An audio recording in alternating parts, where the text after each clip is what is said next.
Hello, welcome to Plant-Based Whole30. It's really fun for us to do this, so really excited to have you here.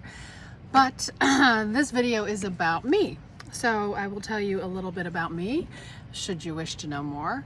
My name is Debbie Marlowe. I live in this RV.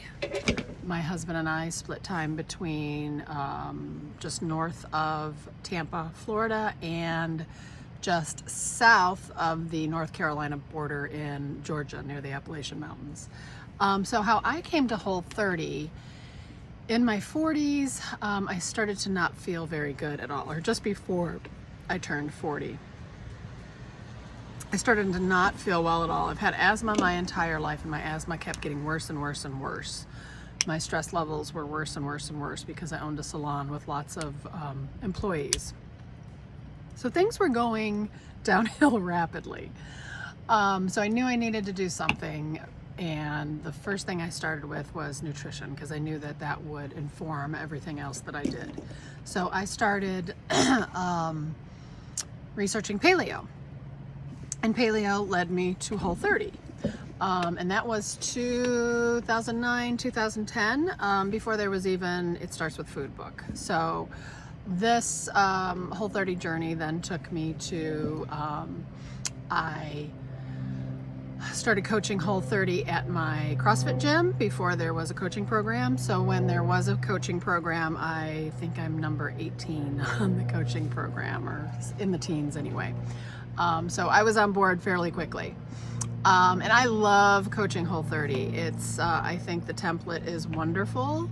And I think it's just it's a great way to put people on a health journey. It's a great way for them to understand the differences between dieting and feeding yourself. So that's a whole lot of stuff that we'll talk about no matter what Whole30 program you're in. But I'm really excited about this Whole30 plant-based, and in fact, I was in the beta group, and I did 3 weeks of plant-based because I wanted to do it so that I could wrap my head around it in order to coach it. Now, personally, I like meat, not gonna lie, and it's okay if you don't. But what I like about the Whole30 plant-based is they have taken into consideration that maybe some people have religious reasons, some people have ethical reasons, some people, there's, you know, any number of reasons for somebody to be vegetarian or vegan. And over the years, I've had vegetarians and vegans ask me to do a Whole30, and while it is possible, it was not something that I wanted to take on because I just didn't know enough. So when the beta group opened, I was in it, and I started just a little bit early because I was like, okay, let's do this thing. So I did, personally for me, what I did was I did beans and tofu. I did not play around with any tempeh. I did not use any of the meat substitute products like the Abbott's. I did have, we were out and we did have Chipotle a couple of times. So that was the closest that I came to the meat substitute things. Anyway, husband and I, we did well on the 3 weeks that we did it. I was cooking every night. We were, you know, following it. We did great. But I wear a glucose monitor for experimentation reasons, and my glucose went through the roof with all of the beans and tofu that I was eating. So just because I'm in a healing situation right now, my metabolic condition is not super great. I also have Hashimoto's. My doctor, Dr. Rick, who's also a Whole30 coach, suggested that I exit my plant-based experiment. So here's the good things that I learned about that. I'm comfortable now coaching it.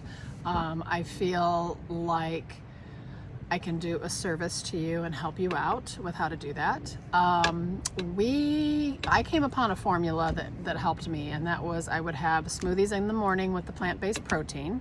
Sprout Living specifically is what I used. In the afternoon, we would either have a salad with, you know, beans or tofu, and and or leftovers from dinner. And then at dinner, I would make an actual recipe because I wanted to get, I'm a good combiner, and I wanted to actually get back to making recipes. So we did that. Husband was not a fan of the tofu, and now that we are back on our regular normal paleo kind of situation, he's had enough of beans. So I think I killed him for beans for the rest of his life. I'm not really sure, but it was a success in the fact that I wanted to get myself a little more vegetable forward. That was a place that I needed to do some more work on. Loved doing the recipes, very mindful. I really enjoyed it. And had my body not responded horribly to it, I probably would have kept going. That said, I don't think plant-based is for everybody. I think some people do really well with plant-based. My cousin did it about the same time as I did, and she feels great. I did not feel so good. I was bloated. I had very serious brain fog. Obviously, I told you about my CGM. So it was not for me. But that doesn't mean it wasn't a great experiment, because it really was. So those are the things we're going to be talking about in Plant-Based Whole30. We're going to see where you are in that situation. Maybe you do need meat, or your body needs those nutrients. Maybe it doesn't. Maybe you do just fine with less. So that's what makes this Plant-Based Whole30 so exciting, because I think your body will tell you fairly quickly where you're one way or the other. So Christy, Suzanne, Hazel, and I look very much forward to working with you. And I am always an open book. So any questions you have, please do not hesitate to ask, because that's what I'm here for, to help you and help you in any way, situation, problem you have. So welcome.